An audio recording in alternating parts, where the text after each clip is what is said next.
ಆತ್ಮೀಯ ಶಿಕ್ಷಕ ಆಕಾಂಕ್ಷಿಗಳೇ, GPSTR C&R rules ಬಗ್ಗೆ ಮತ್ತು ಮೆರಿಟ್ ಲಿಸ್ಟ್ ಪ್ರಿಪರೇಷನನ್ನು ಹೇಗೆ ಮಾಡ್ತಾರೋ ಅನ್ನೋದ್ರ ಬಗ್ಗೆ ಡೀಟೇಲ್ ಆಗಿ ಡಿಸ್ಕಸ್ ಮಾಡ್ತಾ ಬರೋಣ.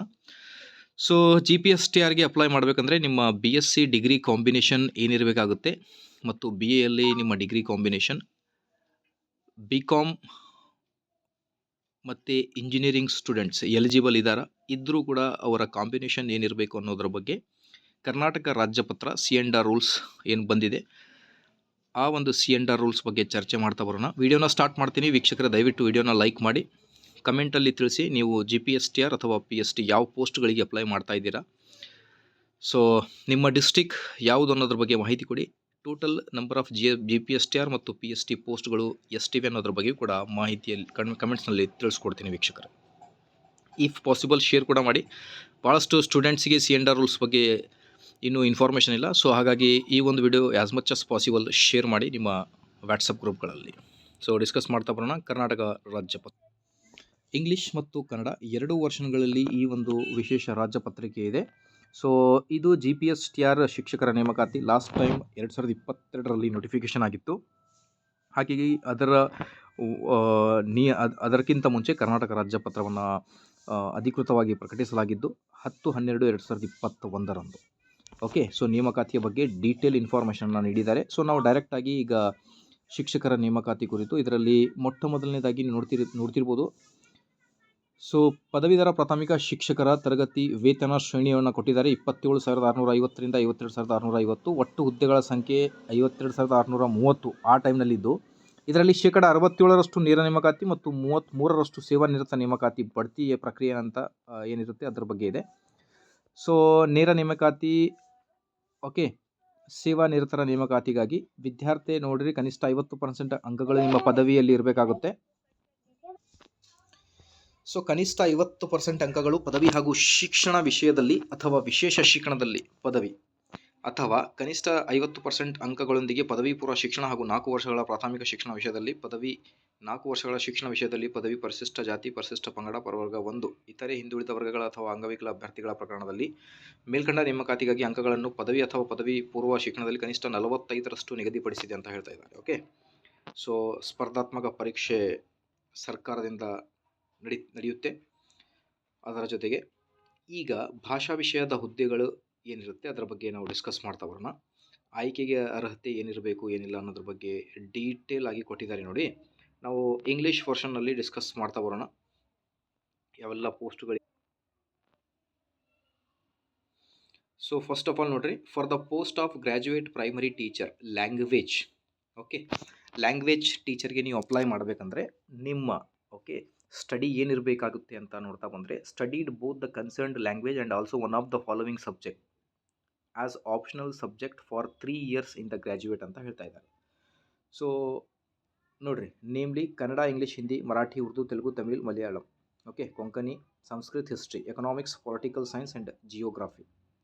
ಇದರಲ್ಲಿ ನೀವು ನೋಡಿರಿ both the concern languages and also one of the following subject as optional subject ಅಂತ ಹೇಳ್ತಾ ಇದ್ದಾರೆ. ಸೊ ಈ ಎಕನಾಮಿಕ್ಸ್, ಪೊಲಿಟಿಕಲ್ ಸೈನ್ಸ್, ಹಿಸ್ಟ್ರಿ ಮತ್ತು ಜಿಯೋಗ್ರಫಿ ಏನಿದೆ ಇದರಲ್ಲಿ ನೀವು ಒಂದು ಸಬ್ಜೆಕ್ಟನ್ನು ಓದಿರಲೇಬೇಕಾಗುತ್ತೆ. ಸೊ ಮಿನಿಮಮ್ 50% ನಿಮ್ಮ ಅಗ್ರಿಗೇಟ್ ಇರಬೇಕಾಗುತ್ತೆ ನಿಮ್ಮ ಡಿಗ್ರಿಯಲ್ಲಿ. ಓಕೆ, ಅದರ ಜೊತೆಗೆ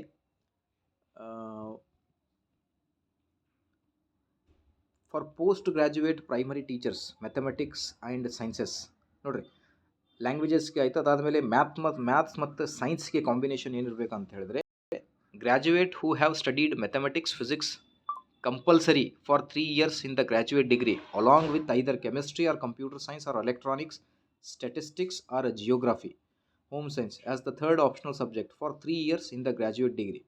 ನೀವು BSc ಮಾಡ್ತಾ ಇದ್ದರೆ ಮ್ಯಾಥ್ಸ್ ಮತ್ತು ಸೈನ್ಸ್ ಪೋಸ್ಟಿಗೆ ಅಪ್ಲೈ ಮಾಡಬೇಕಂದ್ರೆ ನೀವು ಕಂಪಲ್ಸರಿಯಾಗಿ ಮ್ಯಾಥಮೆಟಿಕ್ಸ್ ಮತ್ತು ಫಿಸಿಕ್ಸ್ ಈ 2 ಸಬ್ಜೆಕ್ಟನ್ನು ಕಂಪ್ಲೀಟ್ 3 ವರ್ಷ ಓದಿರಲೇಬೇಕು. ಓಕೆ, ಮ್ಯಾಥ್ಸ್ ಫಿಸಿಕ್ಸ್ ಕಂಪಲ್ಸರಿ ಇರಬೇಕು. ಇದರ ಜೊತೆಗೆ ಯಾವುದಾದ್ರೂ ಒಂದು ಸಬ್ಜೆಕ್ಟನ್ನು ನೀವು ಆ್ಯಡ್ ಮಾಡ್ಕೋಬೋದು. Okay, either it may be chemistry, CS, electronics, statistics, geography or home science. Clear? ಅದರ ಜೊತೆಗೆ engineering graduates other than graduates in architecture who have studied mathematics in first 3-4 semester and applied mathematics in rest of the semester. Okay, engineering students ಏನಿದ್ದಾರೆ ಅವ್ರು 4 semester maths ಓದಬೇಕಾಗುತ್ತೆ ಈ ಪೋಸ್ಟಿಗೆ apply ಮಾಡಬೇಕಂದ್ರೆ. So graduates must have minimum 50%. Okay, 50% ಇರಬೇಕಾಗುತ್ತೆ as ಲ್ಯಾಂಗ್ವೇಜಸ್ಗೆ ನೋಡಿದ್ದೀರಾ ನೀವು ಅದರ ಪ್ರಕಾರ.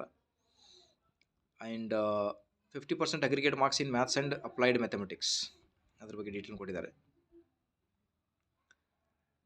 ಅದಾದಮೇಲೆ for the post of biological sciences, ನೋಡಿ ಬಯಾಲಜಿಕಲ್ ಸೈನ್ಸ್ ಪೋಸ್ಟ್ಗಳಿಗೆ ಏನಿರಬೇಕು ಅಂತ ನೋಡ್ತಾ ಬಂದರೆ, one of science and mathematics post based on the defined pupil. Okay, teacher ratio in such instant the second post shall be of the above in nomenclature ಅಂತ ಹೇಳ್ತಿದ್ದಾರೆ. Graduates who have studied chemistry compulsory for 3 years in the graduate degree and any one of the subject from the among botany or zoology, okay, sericulture, environmental science, genetics, microbiology, mathematics for the 3 year in the graduate degree. Compulsory 3 years in the graduate degree and any one of the subject from among botany ಅಂತ ಹೇಳ್ತಾರೆ. So chemistry compulsory ಓದಿರಬೇಕು ನೀವು 3 ವರ್ಷ. ಅದರ ಜೊತೆಗೆ botany, zoology, okay, environmental science, genetics, microbiology, mathematics ಯಾವುದಾದ್ರೂ ಇದ್ದರೂ ಕೂಡ ನೀವು ಅಪ್ಲೈ ಮಾಡ್ಬೋದು. ಮಿನಿಮಮ್ 50% ಇಲ್ಲೂ ಕೂಡ ಕೇಳಿದ್ದಾರೆ. ಸೊ ಅದಾದ ಮೇಲೆ ಫಾರ್ ದ ಪೋಸ್ಟ್ ಆಫ್ ನೋಡಿ ಸೋಷಿಯಲ್ ಸ್ಟಡೀಸ್ಗೆ studied 2 subject as optional subject for 3 years in the graduate degree, detailed ಏನು ಕೊಟ್ಟೆ ನೋಡ್ರಿ. either both subject from special study group of history, economics, geography, political science. ಇದರಲ್ಲಿ 2 ಸಬ್ಜೆಕ್ಟನ್ನು ನೀವು compulsory 3 ವರ್ಷ ಓದಿರಬೇಕು. One of the subject from social studies group of history, economics, geography, political science, sociology, and 1 subject from the language group of Kannada, English, Hindi, Marathi, Telugu and Sanskrit. Okay, either 2 subject ಓದಿರಲೇಬೇಕು, okay, optional ಸಬ್ಜೆಕ್ಟ್ನ, ಅಥವಾ ನೀವು ಒಂದು language subject ಮತ್ತು ಒಂದು subject ಏನಿದೆ history, economics, geography, political science, ಅದು 3 years ಓದಿರಲೇಬೇಕಾಗುತ್ತೆ. ಮಿನಿಮಮ್ ಪರ್ಸೆಂಟೇಜ್ ಅಗ್ರಿಗೇಟ್ ಅಂತ ಹೇಳ್ತಾ ಇದ್ದಾರೆ, ಅದು ಆಲ್ರೆಡಿ ಗೊತ್ತಿದೆ ನಿಮಗೆ ಎಷ್ಟಿರಬೇಕು ಅಂತ ಅನ್ನೋದ್ರ ಬಗ್ಗೆ. ಸೊ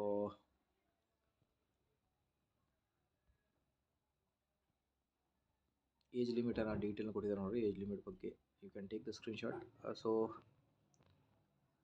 ನೋಡಿ ಮೆರಿಟ್ ಲಿಸ್ಟ್ ಹೇಗೆ ಪ್ರಿಪ್ರೇಷನ್ನ ಮಾಡ್ತಾರ ಅಂತ ನೋಡ್ತಾ ಬಂದರೆ 50% ಕಾಂಪಿಟೇಟಿವ್ ಎಕ್ಸಾಮಿನೇಷನ್, ಓಕೆ, ಅದಾದಮೇಲೆ